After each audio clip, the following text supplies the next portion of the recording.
Bienvenidos a Escolástica de Vida. Aquí creemos que nadie nos enseñó a vivir y que está bien no saber todas las respuestas. Cada semana en este espacio tenemos invitados especiales. Hablamos de emociones, hablamos de miedos y hablamos de lo más importante que es aprender a vivir. Quiero darle la bienvenida a una talentosísima amiga mía que conozco desde hace muchos años y que ha venido desarrollando su carrera profesional, su carrera emocional, su carrera espiritual, su carrera física también. Bienvenida, Marisol Calva. Ay, pues muchas gracias, querido Edgar. Me siento muy contenta de estar contigo en este proyecto que es tan importante y tan especial para ti. Saludar a toda tu audiencia y pues también para mí es un gusto ver tu evolución y coincidir en el camino y encontrarnos ahora en este proyecto tan bonito. Quiero platicarle, antes que nada quiero ofrecerles una disculpa porque nos estuvimos fuera del aire por un ratito. Tuvimos muchas bendiciones de parte de nuestro poder, en mi caso de mi poder superior que es Dios, y nuevas puertas de trabajo que ahora estamos llevando a cabo. Pero esta invitación yo ya la tenía pendiente con Marisol. Marisol y yo somos conocidos desde hace mucho tiempo. Hemos peleado en diferentes trincheras, batallas electorales, políticas, de ideología. La conozco desde hace muchos años y siempre he visto en ella una mujer además de hermosa, talentosa, siempre activa, alguien que ha avanzado mucho en lo que hoy Marisol es un referente en Puebla y en México. Marisol es especialista en temas de género e incluso yo particularmente me generan a veces muchas dudas el tema de género y siempre recurro a Marisol como un referente para poder disipar todas esas dudas. Gracias de verdad nuevamente. Gracias a ti. Muchas gracias. Y quiero preguntarte algo básico para que toda la audiencia de Escolástica de Vida vaya entendiendo esta charla que vamos a tener. Que además quiero decirles, el título de esta charla, de esta entrevista, Marisol lo fuimos trabajando previamente, pero Marisol lo creó completamente. ¿Y cuál fue el que quedaste al final, Mar? Pues quedamos como salud mental y feminicidios, los constructos de género detrás de esta violencia contra las mujeres. Justo, sobre todo porque a mí lo que me gusta es no quedarnos en el efecto, sino en la causa. O sea, salud mental como, primero, cuando no hay salud mental, pues uno llega a los feminicidios y a acciones que después se arrepiente, ¿no? Ese es el efecto. Pero, Marisol, ¿qué es el patriarcado? O sea, quiero entender más eso desde lo básico. ¿Qué podrías decirme del patriarcado? Desde una definición académica, muchas autoras feministas, ¿no? y de los estudios de género han pues podido conceptualizar al patriarcado como la institucionalización del dominio de los hombres sobre las mujeres en la familia y en la sociedad. Esta es una definición de Gerda Lerner, que es un referente en los estudios feministas, pero ¿cómo se traduce esto? Cuando nosotros hablamos de una institucionalización, de lo que hablamos son de reglas bien fijas en una estructura que ya están cimentadas, como una institución que es básicamente las reglas del juego, ¿no? Así es como se juega en este espacio. Cuando nosotros hablamos del patriarcado, de esa institucionalización del dominio, es cuando nosotros vemos en ejemplos prácticos, por ejemplo, que en una familia una mamá o un papá le dicen a la hermanita, oye, sírvele de comer a tu hermano, tiéndele la cama, plánchale la ropa, como si el hermano, por ser hombre, no pudiera hacer esas tareas, como si el hermano no pudiera desarrollar pues actividades que no son de mujeres, así se han conformado a lo largo de la historia, son actividades de un adulto funcional. Sin embargo, el tema de decir es que por mucho tiempo, por tradición, por historia, planchar, lavar, hacer la comida, cuidar a los niños, es un trabajo de las mujeres. Entonces, tu hermanito, espérate a que tu hermana mujer haga todo eso. Ese es un ejemplo de un patriarcado. ¿Qué otro ejemplo tenemos de un patriarcado? Por ejemplo, cuando vienen las fechas de Reyes Magos, de Santa Claus, y que entonces los niños hacen su cartita a los Reyes Magos y los Reyes deciden traer, a ver, si es niño, cochecitos, todo todo de acción, los astronautas, ¿no? Tú puedes regalarle juguetes para que salga a jugar, para que él piense en grande. Y a las niñas, el bebé, la cocinita, la cunita, la camita, porque a través de los juguetes el patriarcado institucionaliza el rol de cada niño y cada niña en la sociedad. El niño, como todo hombre, está hecho para conquistar, para salir, para avanzar en la vida sin limitaciones de género. Y la niña primero tiene que aprender a maternar, a cuidar, a la casa, a lo interno, porque ese es su rol en la sociedad. Desde ahí nosotros hablamos de que existen patriarcados, ¿no? Esta institucionalización del dominio de las mujeres, de los hombres sobre las mujeres.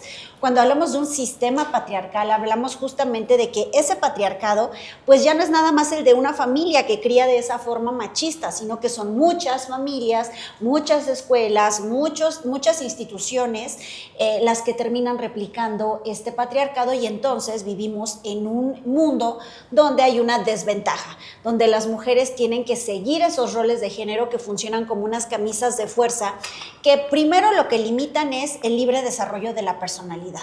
O sea, desde chiquita, si una niña quiere vestir con shortcitos, su gorrita, con una playera de fútbol, los tenis, no, porque van a decir que eres marimacho. O sea, tú vístete como una niña bonita, con tu vestidito, cierto, tu moño, tus zapatos. Y al niño, si el niño quiere jugar a los bebés, no, porque van a decir que eres gay o te vas a volver gay. Entonces, tú no cuides a los bebés. Pero aquí es cuando entra el debate. ¿Cómo nosotros queremos en el futuro que los hombres se involucren más en el cuidado de sus hijos, sí, si desde chiquitos no se les enseña a cuidar? ¿Qué tendría de malo que un niño jugara a cuidar a un bebé desde chiquito si en un futuro va a ser papá? Dicen que a las niñas les enseñan a jugar a las muñecas para que ellas aprendan a ser mamás. Y entonces, porque a los niños no se les enseña también a ser papás, eso no los va a volver gays, como dicen, como si eso tuviera algo malo, ¿no? O sea, al final, desde ahí ya hay una discriminación hacia las personas de la diversidad sexual. Pero a lo que vamos con esto es la manera tan sutil, porque el patriarcado es tan poderoso, porque es muy sutil, penetra lo profundo de la sociedad. En un ejemplo de más grandes, ¿no? Edades más grandes, cuando tú dices, es que yo quiero que mi novia llegue virgen al matrimonio, ¿no? O sea, yo quiero que ella pues sea yo su primer hombre, pero tú debes de ser un hombre cuando te cases con experiencia, o sea, haber ya tenido estas relaciones sexuales, novias y demás con muchas mujeres, porque tú tienes que llegar con experiencia, ya vivido. Entonces ese es un doble estándar que se cimenta en el patriarcado. A las mujeres se les exige castidad, pureza, y a los hombres ellos pueden tener todo el historial que quieran, porque aunque en los dos se exige, ¿no?, que tengan ciertos atributos al momento del matrimonio, a la mujer se le exige algo y al hombre otra cosa. Y, por ejemplo, en las carreras profesionales, ¿no?, cuando nosotros vemos que hay algunas licenciaturas, maestrías, por ejemplo las STEM, ¿no?, estas que son de ciencias, matemáticas y tecnología, regularmente se dice, y por eso hay tan baja participación de las mujeres y se busca el impulsarla, que las mujeres no son buenas para las matemáticas, porque las mujeres son muy emocionales y las mujeres no son racionales. Entonces los hombres son mejores en matemáticas y por eso ellos deben de estar en las ciencias exactas. Y no hay ningún estudio que compruebe que esto es real. O sea, digamos, de forma biológica, de forma genética no lo es, de forma social sí lo es. ¿Por qué? Porque a las niñas se les enseña, y aquí vamos con el tema de educación emocional, que ellas pueden llorar, pueden hacer berrinche, pueden manifestar sus emociones y sus sentimientos de manera libre porque son niñas. Pero si un niño pequeñito se pone a llorar, inmediatamente ¿por qué lloras? ¿Que eres niña? No, tú eres un machito, los niños tienen que ser fuertes, los niños no lloran. Entonces nosotros educamos así a las niñas a expresarse, a los niños a no manifestar emociones, y cuando son grandes vemos hombres maduros con bloqueos emocionales, incapaces de manifestar si están de acuerdo, si no están de acuerdo, si los lastima, si algo les duele, y que bloquean estas emociones. Y en las mujeres pues podemos ver mujeres que se expresan o mujeres que manipulan. Entonces en esta parte creo que pues son ejemplos prácticos de cómo se ve el patriarcado. Ahora, el patriarcado no solamente afecta a hombres con mujeres, o sea, en sus relaciones de género. El patriarcado también afecta a las mujeres entre las relaciones que existen competencen entre ellas. A las mujeres se les enseña a competir unas contra otras por la atención masculina, a competir unas contra otras por ganar en el sistema. Es decir, ¿quién es la más bonita? ¿Quién es la más inteligente? ¿Quién es la más poderosa? ¿Quién es o sea, siempre la más? ¿Por qué? Porque por mucho tiempo los espacios en la esfera pública para las mujeres estuvieron limitados. En el sistema de cuotas, por ejemplo, cuando eran cuotas partidistas, las cuotas para las candidaturas. Claro. O sea, había un sistema de 30-70. Entonces, ese 30% se lo tenían que pelear las mujeres y como eran tan pocos espacios, tenían que estar unas contra otras y la que ganaba era la mejor o la que tenía mejores palancas o mejores relaciones políticas.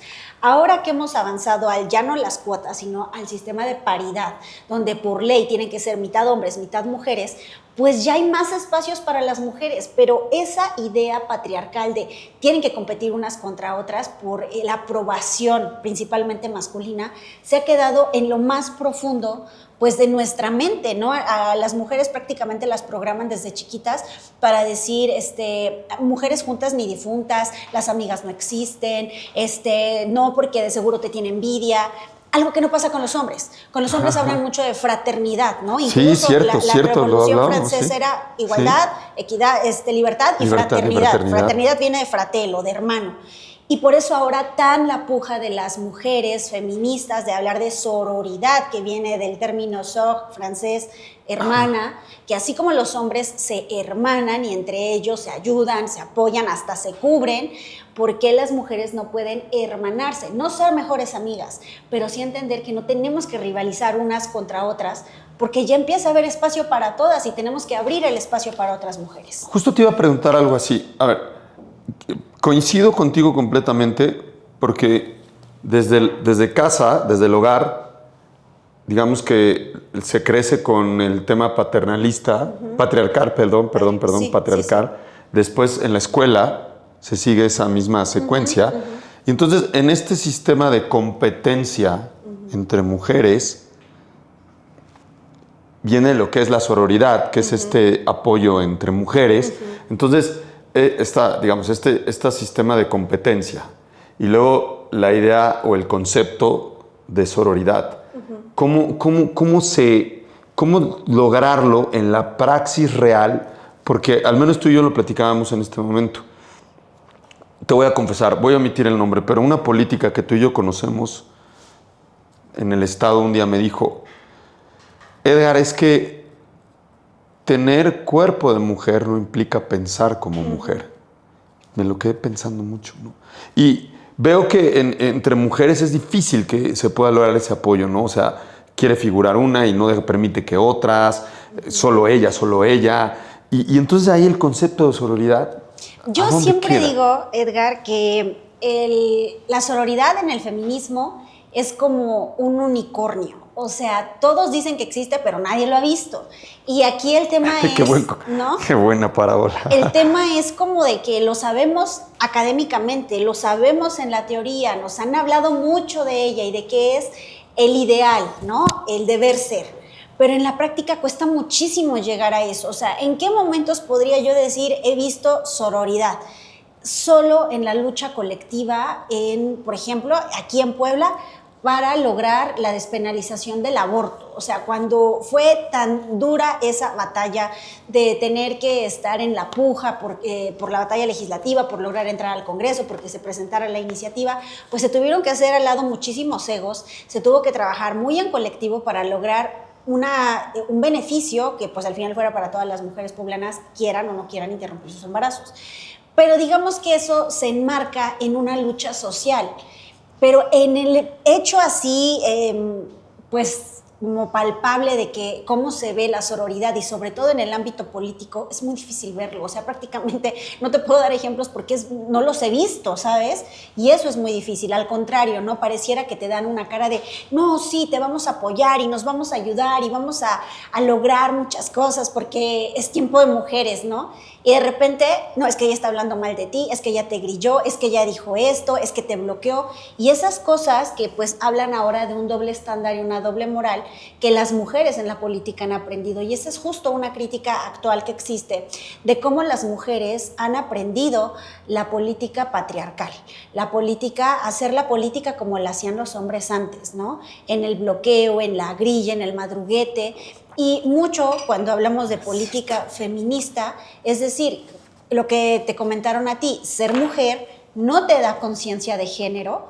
¿Y esto qué quiere decir? Una conciencia de género es cuando estás consciente de que las mujeres están partiendo desde un espacio de desventaja y desde ahí tú buscas algo que se llama afidamento. El afidamento no necesariamente tienen que ser amigas para jalar, ¿no? Entonces aquí dices, a ver, tenemos estos espacios, ¿para quiénes los vamos a ocupar? Puede ser para mujeres capaces, listas para el cargo, preparadas, aunque yo sienta que me hacen competencia, pero están listas para que hagamos un buen trabajo, o mejor nada más a mis amigas, aunque no tengan capacidad, pues para el trabajo para el que estamos buscando, ¿no? No tengan preparación, pero son mis amigas. Entonces, en ese momento es cuando uno pone a prueba la sororidad, el afidamento o la política patriarcal vieja de antes, ¿no? Y desafortunadamente esa otra forma de política es la que se sigue practicando, hablando concretamente de política. En otros ámbitos, pues lamentablemente es que si no es tu amiga, prácticamente no la vas a ayudar. Y si es tu amiga, pero aún así tienes como que el celito o la envidia, tampoco la vas a ayudar. Y es más fácil que te ayude un hombre a que te ayude una mujer, ¿no? Y eso es muy, pues mucha herencia del patriarcado, de una educación patriarcal. Y cuando dicen, ay, se burlan, ¿no?, del patriarcado, pues es que se burlan porque no lo entienden. Pero cuando lo vives y te das cuenta que muchas de las situaciones que tú estás viviendo son productos de esa educación patriarcal, es cuando te das cuenta de la urgencia de modificar el chip en los tomadores de decisiones, en las tomadoras de decisiones y en la educación que vamos dando desde casa. Marisol, ¿cómo se construye el patriarcado desde el hogar? Mira, existen muchos mecanismos de construcción del patriarcado. O sea, ¿cuáles son las básicas? Los usos y costumbres, por ejemplo, hablando de las comunidades indígenas o de las comunidades que tenemos un poco más lejanas en la periferia, pero que está profundamente arraigado. La venta de niñas, que se normaliza, los matrimonios infantiles, desde ahí hay patriarcado súper afianzado. ¿Por qué? Porque es el uso y la costumbre. Pero ¿por qué no puedes hacer nada? Porque así es la costumbre. Entonces, el uso y la costumbre juegan un mecanismo fundamental. El otro tema es el lenguaje. Desde el lenguaje también se afianza el patriarcado. Cuando ves que el papá no le habla horrible a la mamá, y cuando ves que hay violencia, y cuando ves que desde ahí existe, por ejemplo, el decir que las mujeres son, y todo el tiempo decir que son, no puedo decirlo, pero que adjetivos muy descalificativos, y entonces las niñas aprenden ese tema, ¿no?, de que las mujeres son así y los hombres son así. O sea, digamos, usos y costumbres, el lenguaje, el amor romántico, también, ¿no?, desde chiquitos cuando les enseñan esta parte de que las niñas tienen que buscar al príncipe azul y que ellas tienen que ser unas princesas, y no está nada de malo que te enseñes a tu hija, ¿no?, o que la niña sea muy girly, sino que su meta en la vida solo sea casarse y encontrar al príncipe azul.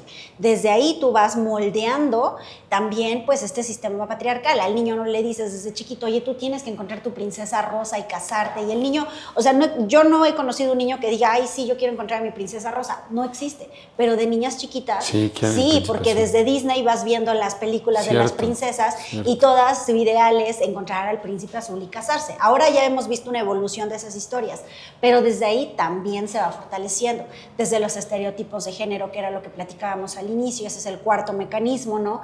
Desde la educación. Y bueno, pues en este sentido, como que esos son algunos de los mecanismos a través de los cuales se afianza el patriarcado y se queda pues profundamente arraigado. La educación viene así, ¿no?, en el día a día, en lo cotidiano, y pues por eso es tan fuerte y tan difícil de erradicar. ¿Cómo se podrían romper esos patrones desde la crianza? Existe pues ahora, ¿no?, esta tendencia que se ha puesto de moda, pero al final tiene que ir más allá de una moda, tiene que consolidarse en lo que nosotros hablamos de la deconstrucción, las nuevas masculinidades, ¿no?, o la crianza positiva o la crianza respetuosa. Y eso inicia trabajando no con los niños, sino desde los papás. O sea, si tú eres un papá que reconoces que pues tuviste una educación machista, entonces el decir, creo, y esto es muy difícil de encontrar, creo que necesito empezar a tomar algún curso, entrar a algún grupo, empezar a trabajar con alguna organización en temas de nuevas masculinidades. Necesito deconstruir mi masculinidad. Y en el tema de mujeres lo mismo, o sea, empezar a acercarse más hacia el feminismo y pues deconstruirse, cambiar el pensamiento. Empieza con mucha voluntad, yo te diría con voluntad de cambio. Primero de aceptar que lo que estás haciendo y la manera en la que te educaron, seas muy crítico, muy autocrítico y digas, aquí estuvo bien. O sea, desde la aceptación. Aquí estuvo bien, me enseñaron disciplina, valores y demás, pero esto, por ejemplo, de tratar hacia las mujeres, esto no estuvo bien. Entonces, tienes autocrítica, aceptas tus errores, tienes voluntad de cambio y das el paso a buscar ayuda. Es un paso muy complicado, ¿no? La verdad es que esto ha sido más de voluntad de cada persona y de cada familia iniciar esos cambios, pero bueno, al final es algo que es decisión de la familia y que no he visto hasta el momento aterrizado en políticas públicas. A mí me gustaría poder decirte, mira, lo que pasa es que existe este programa en tal secretaría a la que tú puedes acudir y puedes ir con tu familia y te pueden ayudar, o puedes acudir a esta instancia de gobierno y ahí puedes recibir. No existe.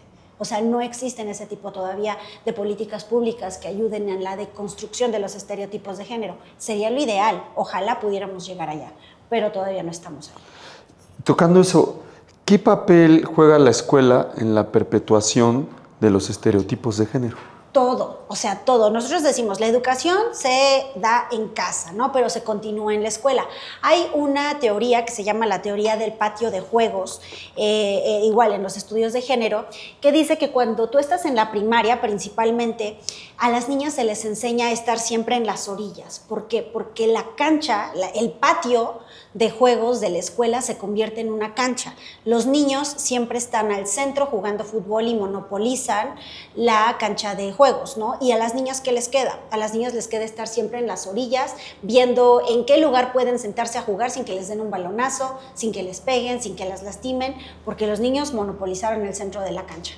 Y entonces, ese es un ejemplo muy dinámico de la forma en la que los estereotipos de género y este patriarcado se trasladan a las escuelas. Regularmente, y esto es muy grave, en las escuelas no solamente es el tema del patio de juego, que eso sería lo menos grave, aunque sí es grave, porque a las niñas se les enseña a estar en las orillas, pero existen... Es cierto, pero además, perdón que te interrumpa, sí. Las niñas en las orillas como si fueran las porristas de lo que estén jugando en ese momento los chicos, ¿no? Sí. Y si lo las recuerdo niñas, yo en mi etapa de secundaria prepa, ¿no? Claro, y si las niñas quieren ir a jugar, pareciera que son las intrusas que fueron a quitar a quienes les pertenece por su legítimo derecho por jugar fútbol el patio, esa etapa. ¿no? Es correcto. Entonces las niñas pues tienen que o aguantarse el problema de que les hagan bullying o pues entender que su lugar en el patio de juegos es en las orillas porque ellas no juegan fútbol, entonces no tienen tanto derecho al patio. Y si se incorporaba la chica que jugaba fútbol, al menos lo recuerdo en mi caso, que además jugaba bien, pues lo veías raro, ¿no? Claro. O sea, te recuerdo perfectamente una compañera de la prepa que jugaba bien fútbol, era la única que entraba, las otras chicas estaban en las orillas de la cancha y ella entraba y jugaba y bueno, se ganaba el respeto porque jugaba bien, pero al inicio lo veías raro. Claro, y al final también les enseñas, o sea, los hombres son los protagonistas y las mujeres son las espectadoras. Y así en general, ¿no? Claro. O sea, en general. Y luego, aparte de eso, que es, digamos, entre alumnos, entre iguales, existen otros componentes, por ejemplo, la educación machista, los maestros, ¿no? Desde el tema del uniforme, que ahora pues ya está evolucionando un poco, pero ¿por qué las niñas siempre tenían que ir con vestido, con jumper, con falda? O sea, tú le preguntas a una niña, ¿tú qué prefieres ir en estos días de invierno frío? ¿Quieres ir con un pantalón o quieres ir con una falda? No, pues con pantalón, obviamente, pero el uniforme es la falda. Entonces, aunque lleves tus mallas, el tema de que no te agaches porque se te van a ver los calzones, los compañeros que ponen los espejitos o ahora los celulares para ver abajo de las faldas. Algo que no viven los hombres. Las niñas no andan poniendo los espejos en sus zapatos para ver si abajo del pantalón se les ve el calzón. Y las niñas sí. Entonces, o sea, desde ahí vemos otra disparidad. La violencia que existe de algunos maestros, porque eso lo vimos hace unos días, por ejemplo, en el VINE de Puebla, que decían, ¿no? Maestros acosando niñas menores de edad. Y este es otro tema. O sea, no vemos tanto los casos de una maestra acosando a niños del VINE, o bueno, de cualquier escuela, sino al revés. revés. Y este tema es bien delicado porque ya hablamos de un componente que no es nada más violencia simbólica, que es lo que reproduce el patriarcado, sino una violencia sexual o una violencia de otro tipo. Entonces, ahí en la escuela eso es lo que podemos ver, ¿no? Como ese tipo de disparidades, y también se replican y también creces y también, o las carreras STEM, no sé si te acuerdas, pero hace mucho tiempo en la UAP era muy común que las mujeres evadían la facultad de ingeniería y no querían pasar por la facultad de ingeniería, sí, porque eran puros hombres. Pasaba una mujer y eso se volvió un chifladero, una de gritería de cosas, y las mujeres eran como que vete a caminar, aunque camines, aunque le des la vuelta y tengas que tardar 10 minutos más en llegar a arquitectura, date toda la vuelta, no pases por ahí porque te vaya a pasar algo. Entonces, ese tipo de cosas, ¿no? De que no solamente saben que lo dominan, sino que ejercen también ese dominio patriarcal de los hombres sobre las mujeres desde la disputa del espacio público. Entonces, bueno, esos son algunos ejemplos, pero así es también como se mira en las escuelas. ¿Qué valores sociales siguen reforzando el patriarcado emocional? Bueno, el patriarcado emocional, eso es bastante fuerte, digamos que era a lo que venía tu pregunta anterior, ¿cómo podemos hacer para erradicarlo en las familias? Cierto. Pues el tema es, cuando tú ya lo interiorizaste, ya se volvió parte de tus emociones, tú lo replicas porque con esa educación emocional aprendiste a vivir. Entonces, cuando hablamos de esa correlación emocional, pues ya estamos hablando de las relaciones de pareja principalmente, o de las relaciones familiares. En las relaciones de pareja, ¿cómo tú estás reforzando un tema patriarcal? Cuando tú le dices a tu novia, oye, no me gusta que te escriba él, o por qué te da like él, ahora ya con el tema de las redes sociales, y por qué te está dando like, y por qué te manda mensajes, de seguro tienes algo con él, en otras palabras, o no sé, enséñame tus mensajes, dame tu contraseña. El tema de tener el control del hombre sobre la mujer. Ya existe un cambio de roles donde las mujeres ya también si es al revés, ya lo están me ha tocado siempre al revés. El tema ahora, ¿no? Sí. Es parte también de la educación patriarcal, ¿no? De decir, ahora yo quiero ser la revancha, o sea, yo quiero hacer lo que a mí me hicieron, porque regularmente una mujer que quiere revisar los mensajes, andar así como con este control de celos, a ella se lo hicieron. O sea, ella una vez tuvo que vivirlo para aprenderlo, interiorizarlo y entonces ella replicarlo. O sea, el tema, una herida no sanada, un trauma que quedó en ella y entonces ella es como, ahora yo lo voy a hacer. Puede ser que de manera consciente o de manera inconsciente, pero no está bien en ninguno de los casos. No, claro. ¿No? A lo que iba con el tema del amor romántico, que es la manera en la que se ve el patriarcado en las emociones, los celos son un mito del amor romántico. ¿A qué voy? A que es que si te cela es porque te quiere. Eso es una tontería. Eso es mentira. A mí me llegaban a criticar, no me quieres porque no te encelas, pero pues... Los celos son... Muchas veces los fingí. No sé. Para evitar conflicto, ¿no? Pero no, los celos son una forma de control, de ejercer control emocional, o sí un control hasta físico, de no nos sales con fulanito y aquí te quedas y te quiero aquí. O sea, sí pueden pasar a otro tipo de violencias los celos. Pero es un mito. Quien te quiere confía en ti, quien te quiere te cuida, quien te quiere se comunica, te entiende, te dice, oye, ¿sabes qué? Ya no quiero seguir en esta relación, discúlpame, yo te quiero mucho, no en la forma que tú quieres que te quiera, te quiero, pero ya no quiero seguir en esta relación y mejor terminamos en buenos términos y se acabó. A ir desgastando la relación por un tema patriarcal, ¿no? El tema, otra forma patriarcal, esta omnipotencia del amor, que es otro mito del amor romántico, el que el amor todo lo puede, el amor todo lo soporta, o sea, tú con amor lo vas a cambiar.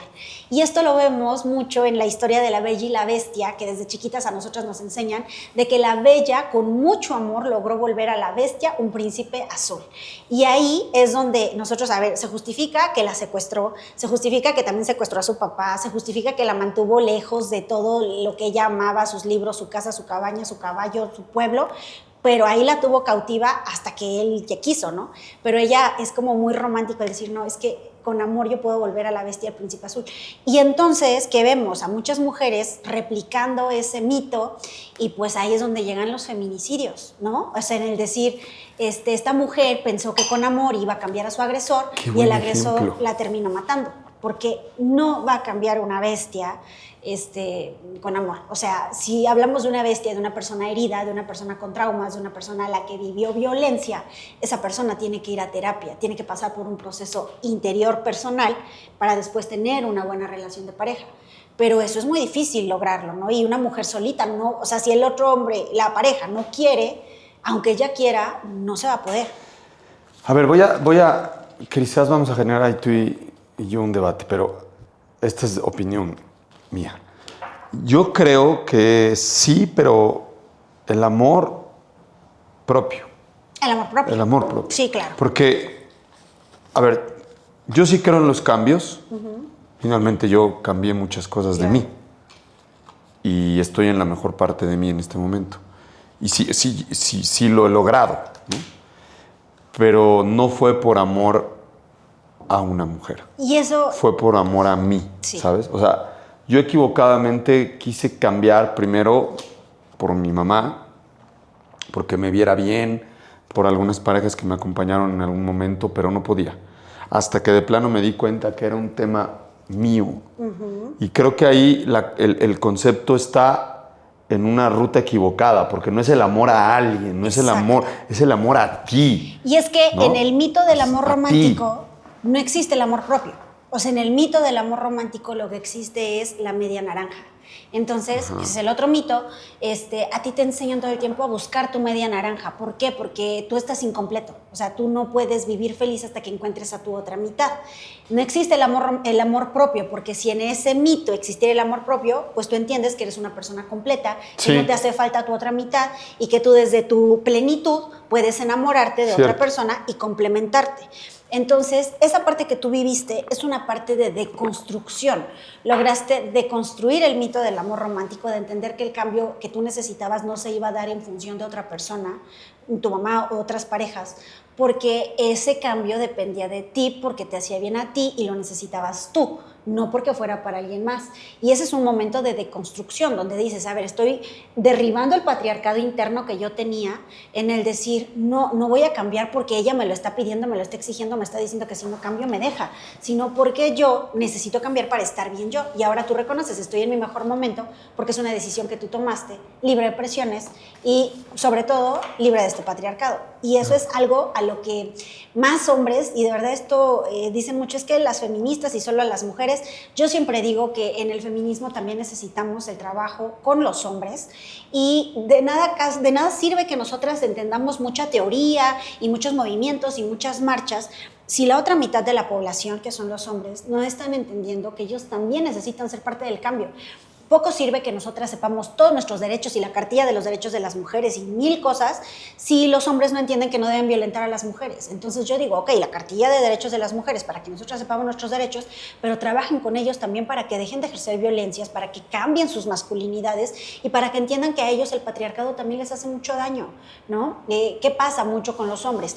Que en el caso de los hombres, cuando desde pequeños no se les enseña a canalizar sus emociones o a expresarlas, terminan, por ejemplo, yendo hacia adicciones o, por ejemplo, hacia el alcohol. ¿Por qué? Porque el alcohol es un desinhibidor. Sí, buscamos la fuga. Entonces tú dices, yo cuando me echo mis tragos, ya puedo hablar, ya puedo llorar, ya puedo manifestar incluso lo que me duele. Entonces no es tanto el hecho de tomar alcohol, sino de lo que el alcohol desinhibe en ti, que te propicia poder expresar algo que por el patriarcado y esta educación que te pone una camisa de fuerza y no te deja hacer, tú no puedes expresar. Y por eso tanto es, necesito ir a echarme unos tragos, necesito unos drinks, vamos a ponernos una porque ¿qué es lo que quieres? Sentir, expresar y decir lo que no puedes decir sin ese desinhibidor.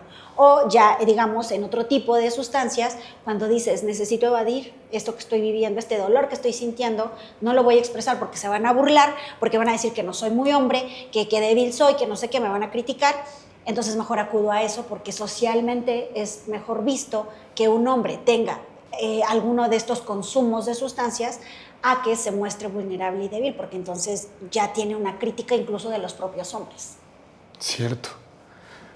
O sea, me gustó mucho el ejemplo de la Bella y la Bestia que viene en la película, ¿no? La secuestró el papá.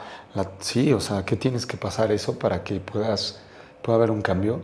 Dime una cosa, en el tema de feminicidios, la mayoría de esos feminicidios, yo no tengo datos, quizás tú sí los tienes, sobre todo que puedan sustentarse por celos. O sea, que, sí, digamos, y todo empieza con que el hombre empezó la infidelidad, después la mujer en un acto de venganza lo replique. O sea, la mayoría de los feminicidios tienen que ver con... Mira, existen estadísticas, varían un poco, que entre el 50 y el 60% de los feminicidios que ocurren son a manos de parejas o exparejas de la víctima. Entonces hablamos de que existe una relación sentimental. El otro porcentaje varía dependiendo de quién es el que lo comete. Puede ser un vecino, un desconocido, pero ahí, digamos, ya no existe esta relación de pareja sentimental emocional. Al entender que el feminicidio es un fenómeno de violencia que es mayormente ejercido por hombres que en algún momento dijeron o amaron a esas mujeres, se vuelve muy turbio, porque un feminicida no llega y le dice a la víctima, oye, ¿sabes qué? En 6 meses yo te voy a matar. O sea, lo que va pasando es que empieza por una relación donde hay ciertas red flags. O sea, siempre hablamos con mujeres, ¿no? De que, a ver, tú tienes que salir a la primer red flag, no te tienes que esperar a que haya 10 para que digas, ay, no creo que sí, aquí ya valí. O sea, desde que empiezas con el tema del control, desde que cuando están saliendo, él tiene conductas violentas o conductas posesivas o conductas que tú sientes que no te están haciendo sentir bien porque te están invadiendo o te están generando coerción, presión o algún tipo de daño. Desde ahí es cuando les decimos a las mujeres salgan. Para que una mujer sea víctima de un feminicidio y a manos de su pareja, esa mujer antes tuvo que haber vivido otras formas de violencia. O sea, por ejemplo, el que le empiece a revisar el celular, le empiece a controlar con quién habla, le empiece a aislar, la aleje de su familia, eso ya es violencia psicológica, violencia emocional. Que después, si ya están casados, le diga, yo no te voy a dar dinero, te voy a quitar a los niños. Ya empezamos a hablar de violencia económica, de violencia vicaria. Ahora que la golpee, que ya llegue al punto de, ay, no me di cuenta y te pegué, pero sí se dio cuenta. O que adrede sí la golpee, violencia física. Que la novia diga, ya no quiero tener relaciones sexuales contigo, ya no quiero. Y que la obligue, la viole, violencia sexual. Aunque sea su esposa, porque un esposo puede violar a una esposa. Y que después llegue al aislamiento y que después llegue a matarla, que ya sería el último estadio de esas relaciones de violencia. Las violencias contra las mujeres siempre escalan. O sea, tú estás en una relación violenta y empieza de una manera y esto se vuelve un círculo vicioso que se va haciendo más grande, más grande, más grande y es tan difícil salir de él porque es un ciclo, le llaman el ciclo de la violencia, que una mujer empieza, su relación es maravillosa. Y de repente hay una pelea, y esa pelea, como está con una persona violenta, se torna agresiva, la golpea o le dice algo horrible o la hiere de alguna manera, psicológica o físicamente. Entonces en ese momento la mujer entra en el decir, creo que lo voy a dejar, aquí debería terminar. Y entonces el ciclo ahí es donde inicia, porque el hombre se da cuenta que se puede ir y empieza la fase de la reconquista. Entonces le manda flores, le dice que lo perdone, que lo va a intentar, que va a cambiar, que por favor una oportunidad. La mujer cede, vuelven a estar juntos, llega la fase de la luna de miel, todo está maravilloso, hasta que hay otro detonador que genera el conflicto y vuelve a hacer el círculo. Y todo el tiempo pues se va haciendo más grande. Ahora el hecho detonante es más grave, entonces son las flores más grandes, entonces la luna de miel es vámonos de viaje y cuestiones así que generan que para las mujeres sea muy difícil salir de esos ciclos de violencia y sobre todo cuando hay dinero en medio.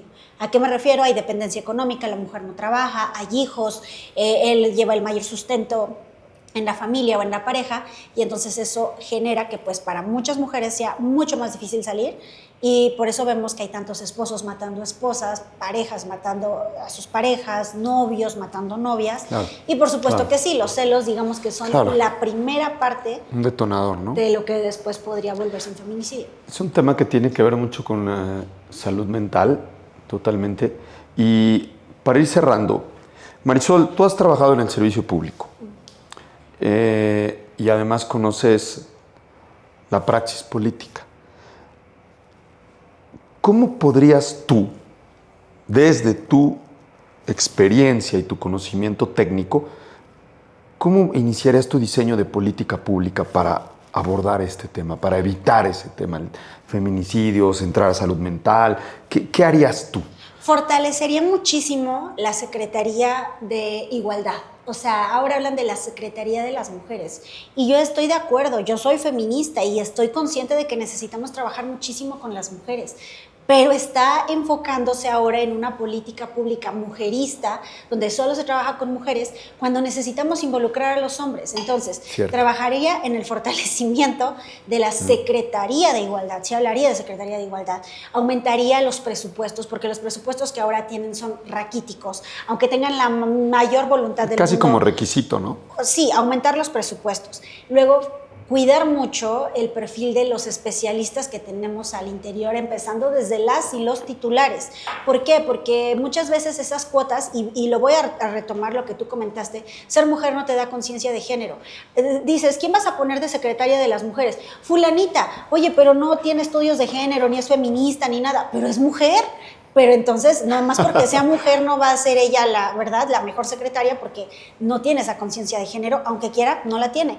Para esto, así como tú necesitas cuando, no sé, tienes una operación a corazón abierto y tú quieres que el mejor cardiólogo llegue y opere porque necesitas el mejor resultado, para los temas de políticas públicas de género y pues obviamente no estas políticas públicas que buscan tener un impacto en la sociedad, necesitas especialistas y para este tipo de temas ya existen especialistas. Entonces, buscar perfiles aptos para el cargo, buscar perfiles preparados, además de eso, fortalecer mucho el diseño de las políticas, porque tú puedes tener una idea increíble, pero si no viene acompañada de lineamientos, de protocolos, de medios de verificación, de todo algo que tú puedas medir, seguimiento, de un diseño, o sea, a ver, tú sabes el ciclo de las políticas, el diseño, la implementación, la evaluación. Si tú no tienes todo ese ciclo, aunque tu idea suene maravillosa y se vea bien bonita, pintada, tu corazón morado y ahí todo, no va a funcionar de nada porque no tienes bases sólidas sobre las cuales construir esa política pública. Y a partir de ahí empezar a trabajar ya en el diseño de muchísimas cuestiones y yo sí trabajaría desde la educación, o sea, trabajaría en el diseño de planes de estudio, de deconstrucción de masculinidades pues machistas, patriarcales, en el diseño de igualdad desde los niños, porque desde ahí es donde debemos trabajar, que la educación sexual sea obligatoria desde las primarias, y no es de que, es que no quiero que mi hijo aprenda esto, es que si tú no se le enseñas, se le va a enseñar la pornografía o el acceso que tienen a los celulares de manera indiscriminada. Entonces, yo trabajaría mucho desde eso grupos y bueno, ya obviamente hablando como un tema más especialista en la aterrización de la alerta de violencia de género, que hoy es letra muerta, todos dicen que la hacen, pero quién sabe qué hacen, y hablo desde el nivel federal, con el cambio de gobierno, ahora que se creó esta nueva secretaría, hubo una reconfiguración al interior de la secretaría y lo que antes existía en CONAVIM, que eran las responsables de la aterrización de la alerta, ahora está como en un limbo, como que sí, como que no, y esa indefinición hace mucho daño porque en todo el país, aunque se habla de que han disminuido los feminicidios, necesitamos valorar mecanismos que la misma alerta señala, como la reinstalación de la mesa de muertes, de revisión de muertes violentas de mujeres, para saber efectivamente si se están tipificando bien las muertes violentas, si están diciendo que es un homicidio, que sí era un feminicidio, o si realmente no era un feminicidio, porque esa clasificación, la falta de claridad de la clasificación entre homicidio doloso de mujer, muerte violenta o feminicidio es muy sutil, y eso te puede ayudar a ti a decir, no, pues hubo 29 homicidios dolosos de mujeres y 3 feminicidios. ¿Y quién nos garantiza que en las otras 29 carpetas de investigación no había elementos de feminicidio y que esa cuenta está mal hecha? No existe esa mesa, o sea, esa mesa no está reinstalada y es una mesa que se enmarca en todo el país, que debe existir, y ahí participa sociedad civil y participan especialistas, no solamente autoridades, para tener cuentas a favor. Entonces, son muchas cuestiones, de verdad es que esto es un mundo, un entramado que requiere pues mucha atención, mucha especialización. Creo que se han avanzado en algunos temas como el sistema de cuidados, pero falta mucho y en muchos ámbitos, y principalmente en el tema de violencias contra las mujeres. México ocupa el primer lugar a nivel mundial en pornografía infantil y el 90% de las víctimas de pornografía infantil son niñas. México también está ocupando ahora los primeros 3 lugares en embarazos infantiles. Hablamos de embarazos de niñas de 10 a 15 años. Hace unos días, unas 3 semanas, una niña de 10 años llegó pariendo a un hospital de Chiapas y estaba debatiéndose entre la vida y la muerte porque su esposo la llevó a parir, un hombre de 18 años. Y ahí no hay de que mi esposo, o sea, eso es un violentador pederasta contra una niña de 10 años, que ¿qué va a tener una niña de 10 años que a lo mejor apenas tuvo su primera menstruación? Conocimiento de una relación sexual consentida. Y hablamos de esos, por ejemplo, aquí en Puebla, en Tehuacán, había el caso de una niña de 11 años con una pareja de 33. Entonces eso es una violación equiparada. Y pues lamentablemente no existen todavía esas políticas públicas que ayuden a prevenir, a abatir esas cifras y a prevenir. Y pues ahí yo sí creo que en términos globales las políticas públicas en materia de género están fracasando en el país. Qué sabia decisión tuvimos de invitar a Marisol Calva, referente en tema, Muchas gracias. especialista en temas de género. Muchas gracias, nos Gracias, dejaste a mí con mucho aprendizaje, a todo el auditorio de Escolástica de Vida. Muchísimas gracias, Mar. Gracias. Muchas gracias. Gracias, Edgar. De verdad que admiro mucho tu trabajo. Yo también. Muchas gracias por acompañarnos, Escolástica de Vida. Recuerden que la vida también se aprende. Gracias, Mar. Gracias a ti, Edgar. Gracias. Saludos a todos.